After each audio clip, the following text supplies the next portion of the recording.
Hello, everyone. I am here with Marek, and we're going to talk about how to stay productive as a remote engineer in this new time and age after the pandemic.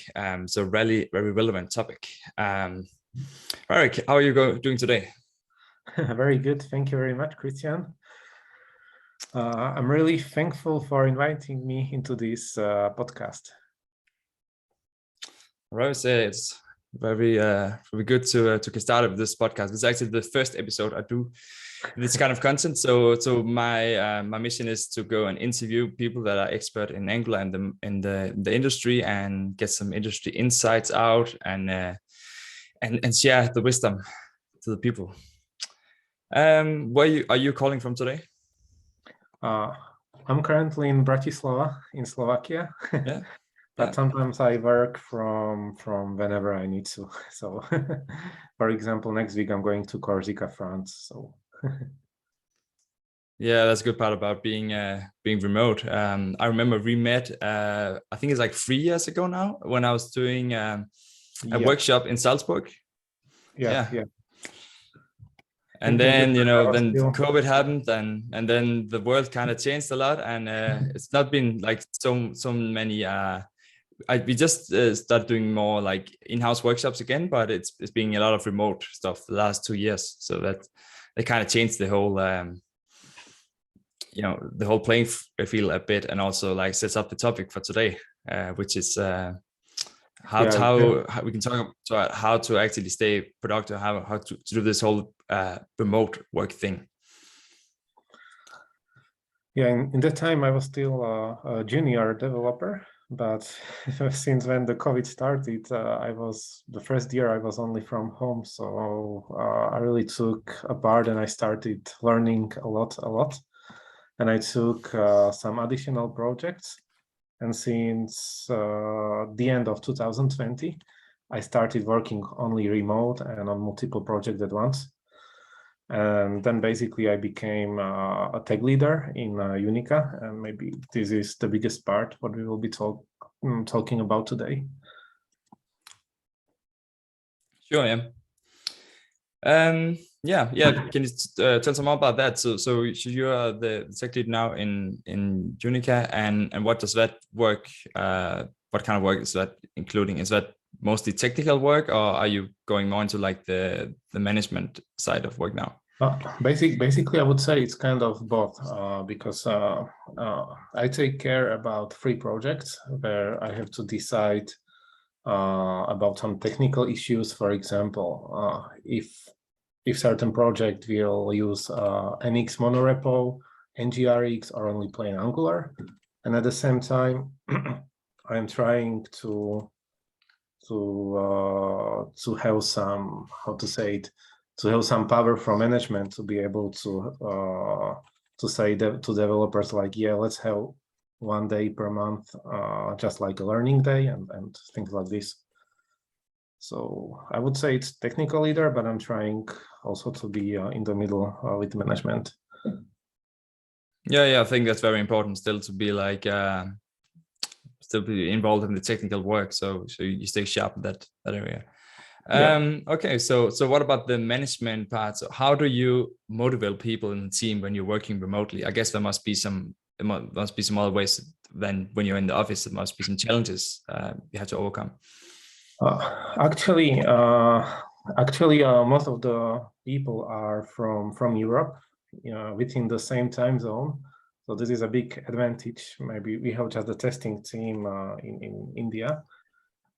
But as we are all together in one time zone, it's I would say that sometimes we have even more time to talk about personal things than in the office, because the work goes faster.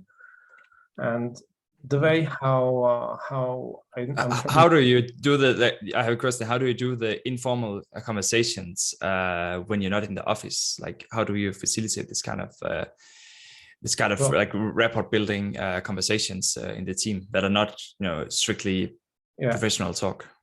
Yeah, basically, we are having the jour fix with each developer. So I have some let's say a half-hour talk every 1 to 2 week with everyone.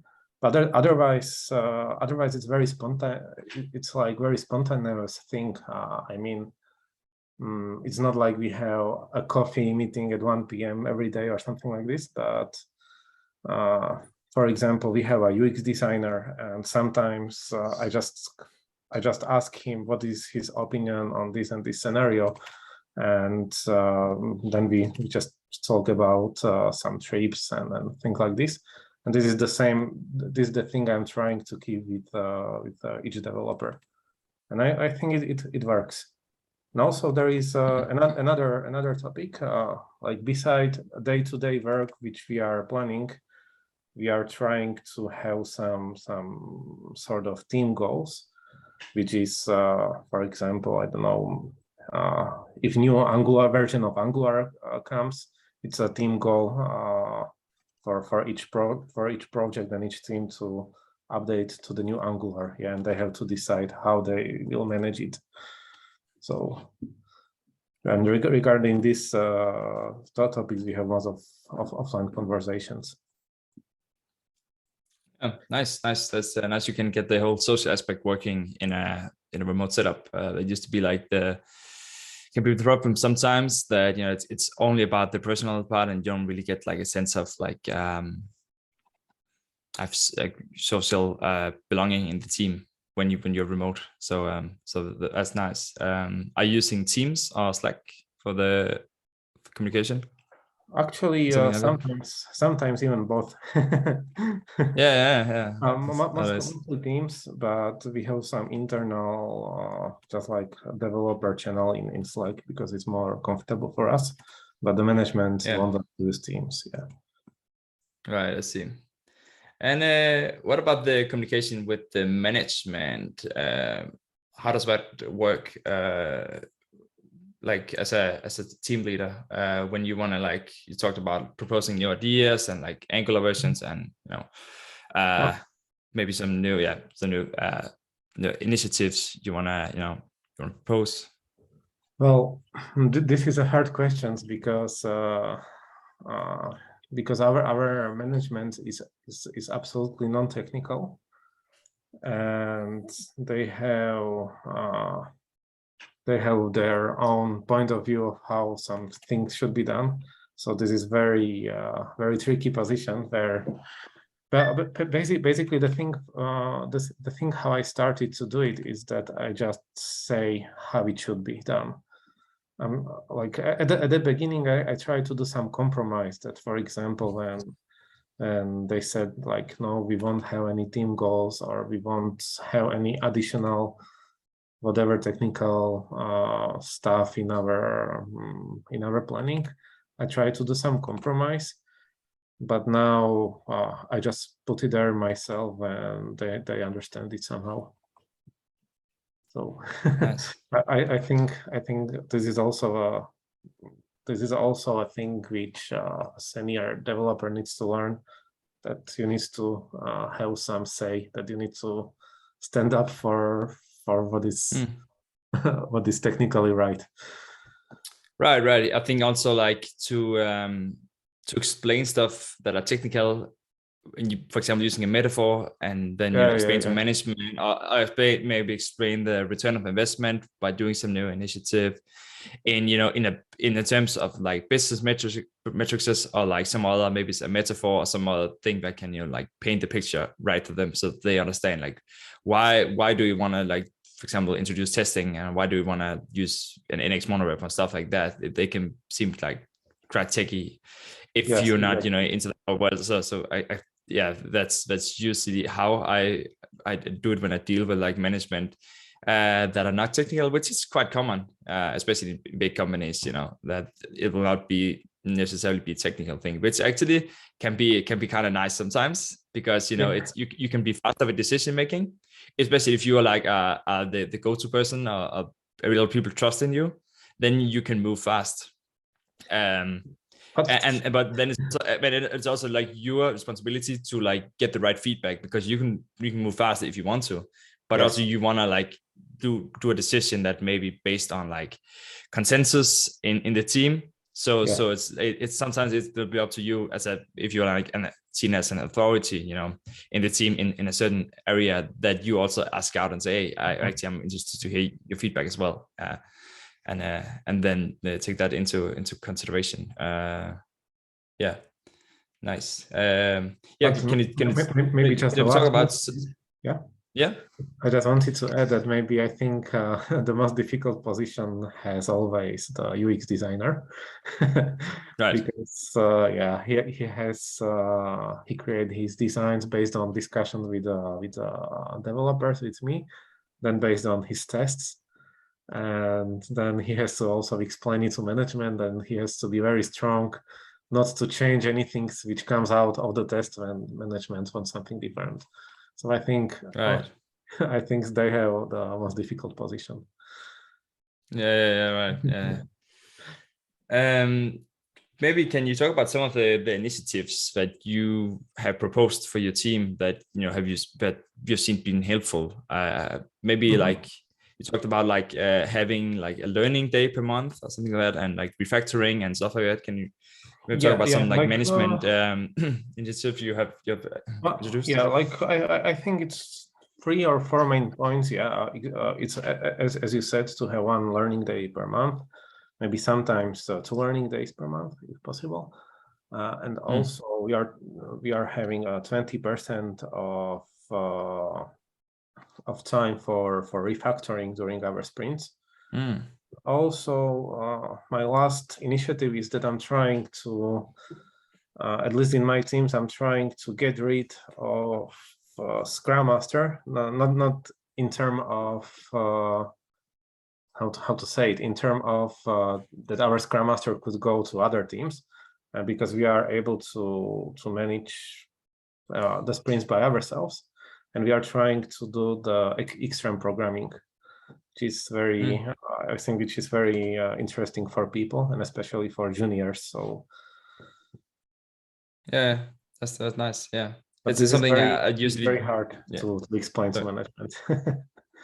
Right, it is, but I guess that's why you need a bit of trust to try it out and say, let me try this out, and I will show you that it's going to work out fine. Yeah, I like the 20%. You call it Google time. I think it's come from Google originally. Like this, you have 1 day a week where you can just experiment with stuff. So you keep like innovating, and you keep like cleaning up your code and investing in like sharpening the saw instead of just being like only in implementation mode. So also usually what I tell people when they take my courses, because my courses also, it's made for like doing implementation as you learn. Otherwise you're not gonna get much out of it. But if you cannot allocate 10 or 20% to like improve your setup, maybe introduce tests, or maybe all this, maybe improving your architecture, then you're never gonna do it. You don't want to stop like all the feature initiatives and like all the development for a while just to implement like technical upgrades. So I think it's very important to have that integrated, like both refactoring and also like new initiatives and also learning. So like the developers, they keep learning. Then maybe they take courses on the side, maybe they read books, maybe they read blog posts. I think that's very, very important to stay up to date for everything. So yeah, very good point. Exactly. So, and also you talked about extreme programming, which is also something I actually found working really well, especially on like the pair programming work, especially when you work on new features. I like to do pair programming in that both so like 2 developers or more are on the same page of how a new feature should be implemented. And it's just a higher bandwidth of communication, I think, when you work together with pair programming. Like in these remote times, it's something like, you can share your screen, and then you can set a timer, and then maybe after every 20 to 30 minutes, you change the hot seat. So the pilot becomes a co-pilot, and such, and the pilot's in charge of writing the code. The co-pilot's in charge of, maybe Googling stuff, maybe even like writing up test cases, and like just watching the pilot and make sure like they follow best practices, and also part of the discussion ongoing. What should we call? What should the naming be? How should this be structured? What should like the NGX store structure look like? What should the component names be? All this stuff you can just talk about in a live and live way and make decisions faster because you're on a call together. And then after, I like to split up after when it's like, it's just down to like the nitty gritty implementation work and like the whole framework for a new feature setup. Then I think at some point it can make sense, there's going to be diminishing returns of the pair programming, and then you can do like just more separate work. Yeah, because you already talked through, maybe you already spent a couple of hours together with the skeleton of the feature at least. So I really like that. And also it brings the benefit that you can program much faster. And also it's more rewarding when you can see that you finish something in 2 days, for example, which otherwise it would take one sprint. Right. Yeah. That is a lot faster. I think the most, like the biggest productivity killer in any setup is handovers. Yeah. And that goes for especially for remote setups, because remotely people, especially with different time zones, people can be off and then you need to talk to them the next day. But if you just had like 5 minutes together, maybe you could just figure out like what that component should be named or whatever it is, that is holding you back. So definitely handovers, and that's minimized by collaboration, for example, using pair programming. So yeah, that's definitely a nice tool to start using, especially I think early in the feature development. And let's talk about like ways of working. So what do you think about like Scrum as a definition, as a way of working? Do you use plain Scrum, or do you do some modification of Scrum? How are you working in your team? Well, when I was more junior, I would say that I tried to keep 100% by the rules of Scrum. But now I see that when you are with the developers for more than a year and you know everyone in the team very well, I think it's better to have. I mean, you don't need to plan sprints by tasks or by hours or by the effort, but you just have some sense of how much work can be done in the sprint. So we just talk about every task, about any constraints, and then you just take them in the sprints with the developers, and that's it. I think it's very, very easy thing to do. And to be honest, sometimes I have idea that maybe Scrum is a little bit over talked, or there is too much weight on the Scrum, but in reality it's a very easy thing to do. So. Yeah, I think for me it's kind of like it depends on the kind of work. If it's like just bug fixes and stuff, I think that can be done with just Kanban. I don't think you need like retrospectives and all this like kickoffs and all this stuff. If it's just like something like ongoing stuff like that. But for normal like feature development, I think for most projects it's been like more or less like regular Scrum. With some modifications, like especially like how do you do the refinement? You can do some optimizations, like do you do the team together? Do you do like story leads where you have like a someone who like represent the story and it's like doing the groundwork for the refinement and then introduce it to the team. So I think you can do some like optimizations to Scrum. That is, it's not really like part of the Scrum manifest, but it's it's you can like optimize on the refinement part. And also like how you do the retros and different ceremonies you can optimize. But the general framework thing works, unless you're doing some maybe ongoing stuff. But basically, when I'm in a new team, from the beginning, I start to do the planning with the efforts and with the poker. But after 2 or 3 sprints, we are trying to get rid of it and to explain that we should just have some sense of the effort per task or per feature, if we can take it or no. And it's much more faster, and I think much more effective, because within the developers you can decide very, very quickly like how you should do certain things and not. So. Awesome. And I think also it's the definition of Scrum that the Scrum Master should be in a team only a while, and then the team should be managed by itself. So. And what about like the day-to-day work? How do you stay consistent in your day-to-day work environment? Yeah, like this is something you mean regarding myself or regarding overall work and the team? Yeah, regarding I think like your own work, like as a remote worker, if you have any like tips on like how to stay productive, how to balance like the whole get the whole work-life balance and like balance your workload per day, and and stay motivated at your desk at home without too many distractions, and stay productive and all that. Yeah.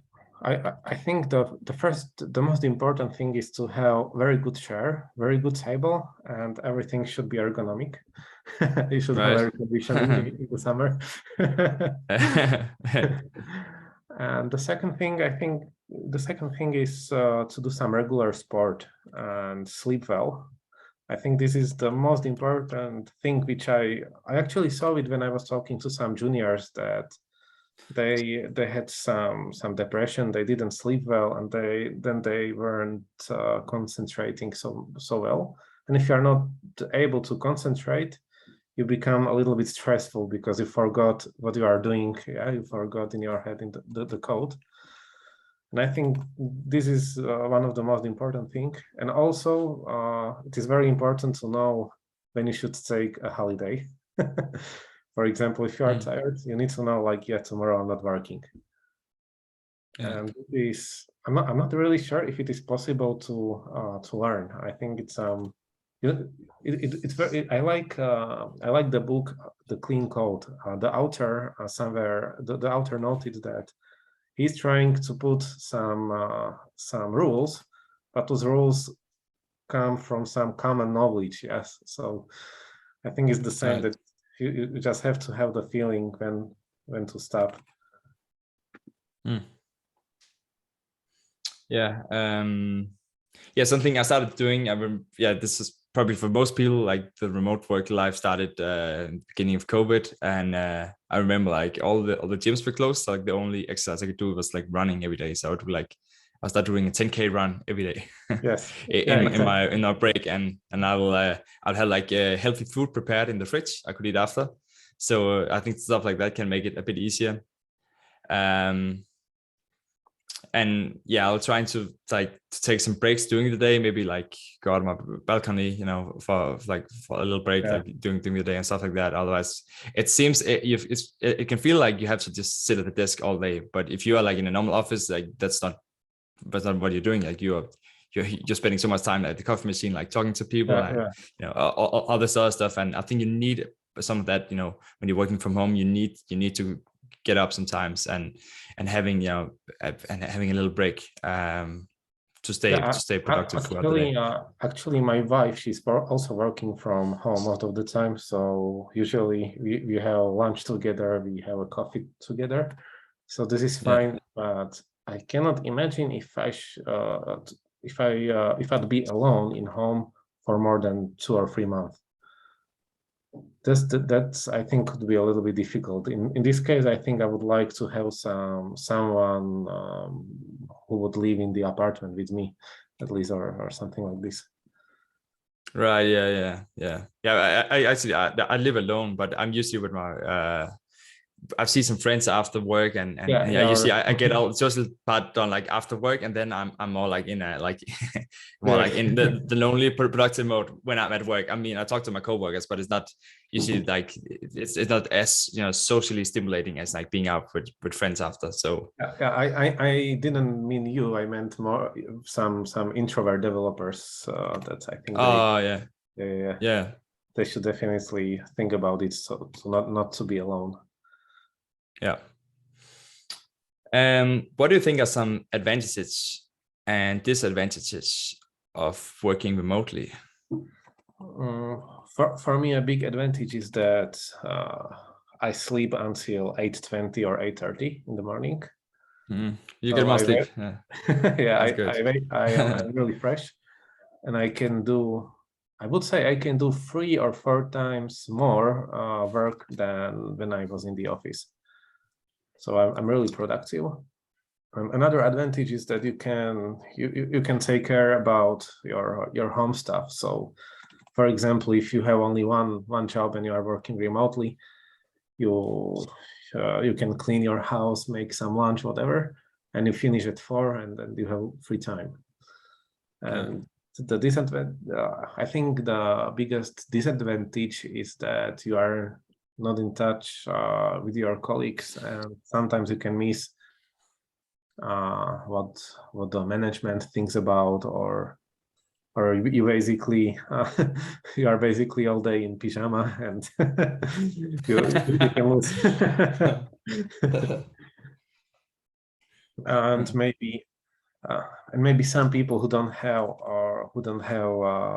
the sense for having their own proper office in home, so they have just notebook.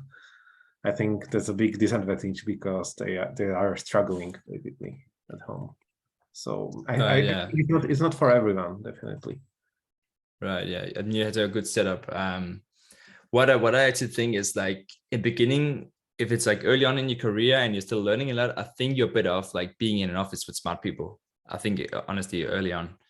Yeah. I learned the most like when I started being in office with smart people, and there's just some of the like it's like a trade-off, like some of the communication aspect and like the spontaneous conversations and like looking over each other's desk that goes a bit away when you are remotely. Mhm. It's more like you're following like the schedule and you have to set up meetings and stuff when or you can just call people. I used to do that all the time, but most people they don't, they just text and have some patience for them to respond. Like it's more like spontaneous conversations. And I think if you want to learn from other people, maybe the first couple of years in your career, I think being in office can be really good if you work with a good team. I think you can learn a lot. What I did, for example, was I started freelancing in Angular, being very specialized in that. And at that point, I don't really, it's more like on me now to learn because I'm usually like the one who's hired in as the expert in Angular. So later on, it made sense for me to be remote because I can be more productive, but not remotely. I can get more out of my day because I don't need to spend time commuting, and I can, exactly. It works great on later in the career. I think that's worth considering, like when to do it, because I also seen people that did remote like early on, and the career has been kind of stuck.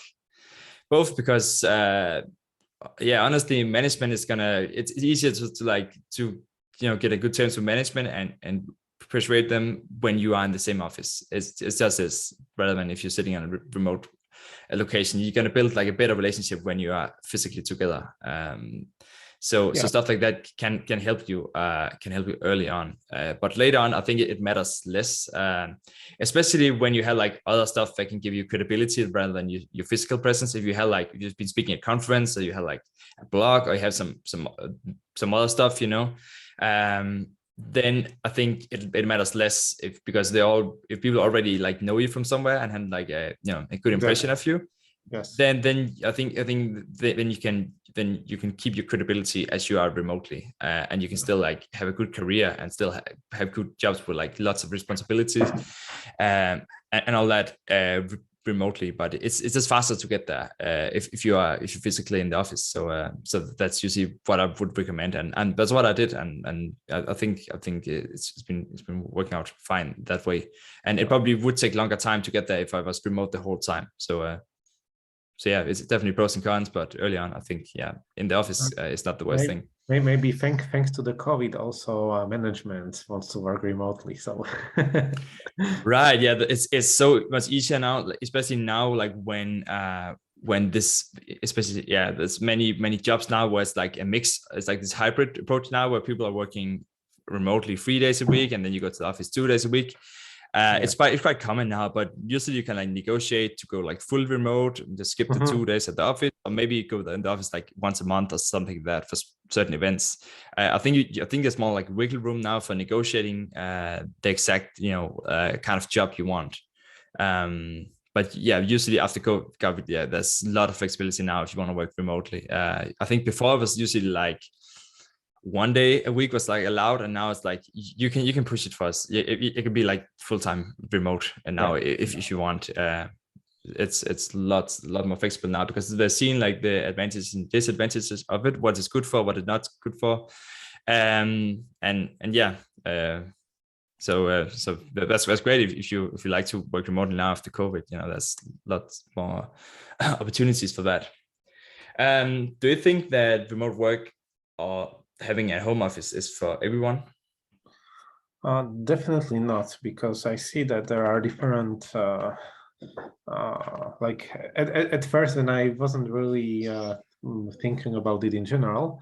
I thought that it is for everyone, but now I see that some people can get emotionally stressed when they are alone at home, and maybe they feel they can feel some pressure that maybe I should do more than I'm doing, or I don't know what is his reaction because he wrote an exclamation mark at the end of the sentence.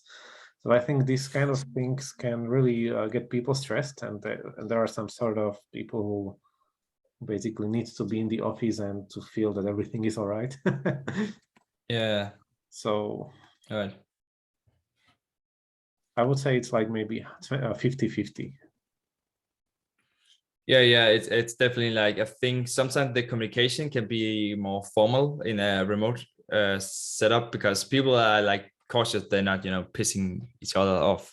So it's like everything can be a bit formal, where when you're in office together, like normally there'll be some kind of camaraderie going on. You start becoming friends with your coworkers when you're faster when you're in the office together, and then the conversation will be like more loose, and you will probably have like more like jokes and stuff, rather when you're in the remote setup, it can be more like on the professional side. But yeah, I see you also doing initiatives to get closer one-on-one with different ones in your team by doing these conversations you do, like but I think we are again here what you said at the beginning, that I have experienced that mostly juniors have when they are working remotely, that they have had some stress that's mostly about themselves, like they weren't sure if they are doing well, if everything is all right, if no one is angry at them, but they did everything right, but they didn't get that feeling. So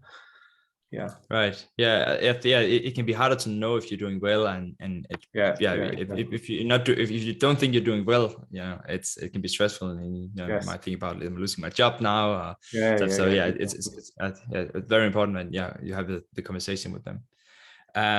What about like the quality of the work, like code quality, and like trust in the team members that are getting the job done when you haven't met and it's pure remotely? How do you assure that? This is a very difficult thing, because sometimes I think the first criteria is to have the right developers around you and right people, and sometimes it is hard to identify it on the interview. But this is one of the first things that we are trying to have developers who communicate and who are not afraid to ask how to do something. Then when you have such a team, then the second thing is, before you start anything, you need to communicate firstly how some feature should be implemented, write it down in some notes or in the task, for example. And then, of course, there are all the other things, such as code reviews, such as identifying the most important scenarios where should be the unit tests, and of course to set up the prettier lint and all the things. Yeah, this is actually prettier lint and the pipelines. It is something I'm trying to discuss with the team once per 2 weeks, if it makes sense, if we shouldn't add or change something. Yeah, so right. It's a consistent work.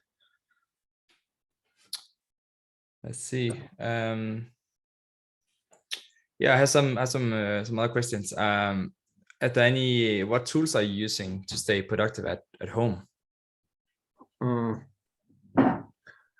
Actually, sorry, you mean myself or regarding the team? Maybe both. What do you do for like team management, and also for if you have some personal tools you use to stay productive at home?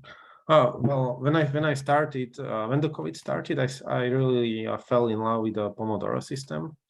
So I tried to get more focus and to work on my focus overall. I also tried, there are a lot of fast reading courses online. So I tried this, and so for the Pomodoro system, it's like you work 25 minutes and then you take like a 5-minute break.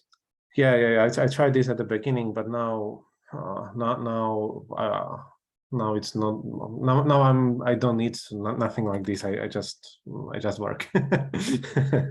Yeah. But I used to do that as well, but I've skipped it now.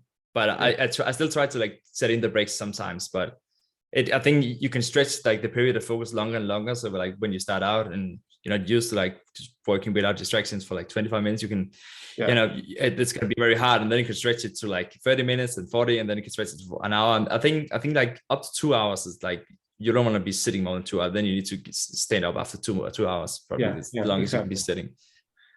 Exactly, but I found that, for example, my wife, she can focus more than 4 hours.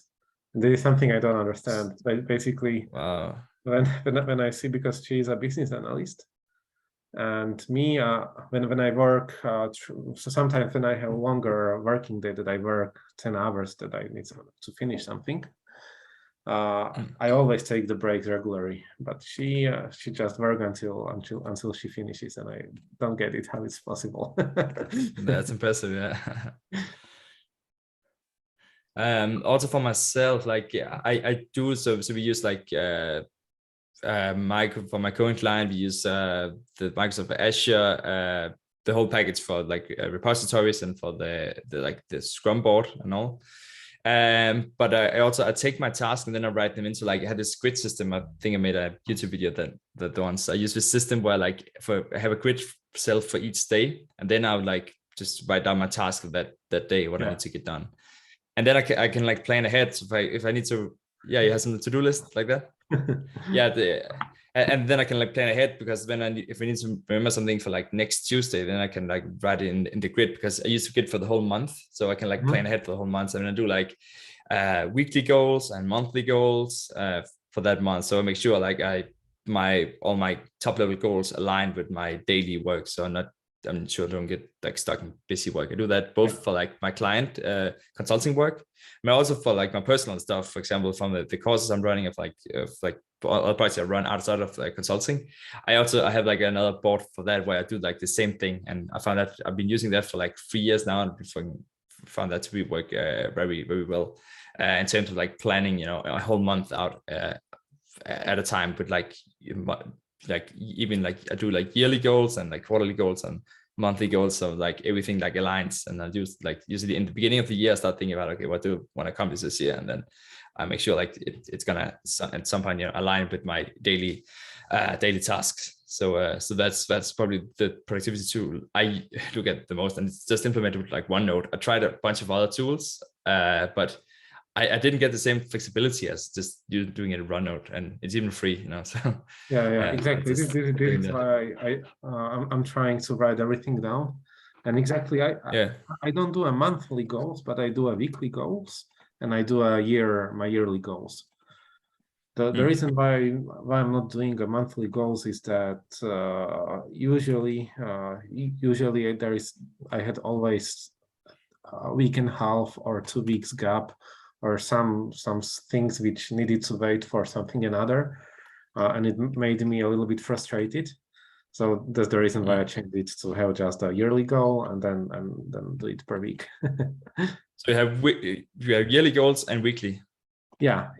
Okay. For example, a yearly goal could be some personal goal. For example, I would like to build a house, and to be able to build a house, I need a project. I need to ask about the financement and so on. And then my working plan would be that I would like to do, for example, this and this project, and I would like to learn this and this technology. And then I divide, and then I just do it weekly. And in my head, in my head, I have divided this yearly plan for 3 semesters. So yeah, that's nice. So like make sure the yearly goal somehow like aligns with the top level goal. And that's kind of the same thing I'm doing. I think you can probably skip one of the steps. I do like yearly exactly. and quarter, and for each quarter I will also do like a goal, because I think you can break it down to like 3 months. You can do some milestone in 3 months. But yeah, honestly, I just look at like mostly like the weekly ones. Yeah, and if you were to get a remote job now, is your company like purely remote, or is it like mix, some people in the office, somebody remote? It's mix. Yeah. So it's probably, so people can like negotiate if they want to be remote or they want to be in the office, I guess. Yeah. I think that some companies still want all the people on board in the office, but again, the most important thing how you can negotiate is to have the right technical knowledge. And if you have the right technical knowledge, it's basically, then it's easy. then Right. it's you who says the conditions. Yeah. I've done that, being like the only remote guy in a like traditional, like a big bank, for example, traditional company where everybody else is in the office. And honestly, it's a bit harder than, the really remote companies that, where everybody's remote, because you're gonna lose out on some stuff, and it's sometimes, you're gonna it's you can just tell it's gonna be a little difficult sometimes when you're the only one. They're gonna start the camera and doing the remote thing just for you. Of course, and you lose out of like some of the like the social stuff and stuff going on at the desk. So it is a deal when when other people on the team is also remote, I think. But yeah, you can pull it off, especially when you're like a technical consultant for like a very specific thing. Then I think it's even easier because you're mostly more focused on that, and then you can like, it's maybe it's not the worst thing if you like lose out on some of the social stuff for the job you're hired for. So that might be all right. But ideally, it's like a company that is set up for remote, where other people also are working remote at least a couple of times a week. Otherwise, I just seen you can lose out on some stuff, and it can be a bit annoying for both parties, when you have to like take into the consideration that somebody is remote and the rest is like in the office together.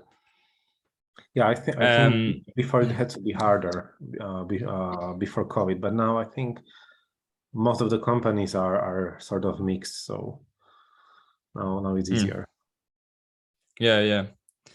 Also like the remote work thing made it easier if you want to like travel more and do like the whole digital nomad thing. Have you ever done that, where you've been like traveling while working? I tried a little bit, but for me it was hard because I'm a person that I'm very used to my table and my room and everything. And also if you have more projects than one, it's a little bit hard. So but I have my father, he's living on the other part of Slovakia, and we have a small house in the forest. So I prepared I have a room over there. All right. Yeah. But when I travel and work, I'm not able to do the same amount as when I'm at home. Yeah. Well, what I've been doing the last year, I've been traveling a bit, but I usually I just make sure I stay long in one place, so I don't like so it doesn't get too touristy for me. So I'm like, I'll do like 1 or 2 months, sometimes 3 months in the same place, and I will get like used to book an apartment somewhere and kind of get used to the setup. Because I think if you're bouncing around too much, it's pretty hard to stay productive. There's like too many changing variables that it's gonna kind of mess with the productivity. So I think you can make it work if you like, especially if you can like stretch it for at least like a month per stay, at least like a couple of weeks. Otherwise it's gonna be quite overwhelming. You're trying to be a tourist while doing your 8 hours a day. That can be a bit stressful and kind of like take the enjoyable part out of it. Yeah, I agree. All right, I think we went through everything here. Thank you so much, Marek, to come and talk about your experience as remote team lead and all the tips you gave here. How can people get to know you better? Do you have like Twitter or like other like online places they can find you? Yeah, sure. I will post you in the message after the talk. I have LinkedIn. I'm not using Twitter anymore, so I use only on LinkedIn and email for communication. You want to share what your LinkedIn is so people can find you? Yeah. The people I will write it in the chat. All right, cool, awesome. Yeah, thank you so much. Thank you very much.